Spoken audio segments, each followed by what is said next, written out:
শয়তান আল্লাহর কসম করে বলতে ওয়াইজ্জাতিক, আল্লাহ ইয়া রব ওয়াইজ্জাতিক, হে আল্লাহ তোমার ইজ্জতের কসম করে বলছি, লা আবরাহু আগবি ইবাদাক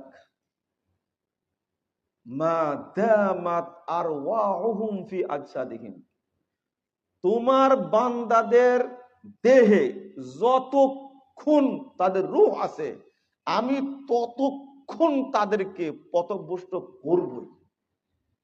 কার কসম করে বলেছে? আল্লাহর ইজ্জতের কসম করে বলছে আমি তাদেরকে ছাড়বো না। দেখেন শয়তানের পরিকল্পনা, শয়তানের কসম। আর আপনি আমি জানার পরেও নিজে পাপ কাজে কি থাকছি? লিপ্ত থাকছি। নাউযুবিল্লাহ, আস্তাগফিরুল্লাহ। বুঝতে হবে। আপনি ফজরে ঘুম থেকে উঠলেন না, আপনি বুঝবেন আমার সাথে কে আছে, কে নিয়োগ করেছেন। কোনো সন্দেহ নেই,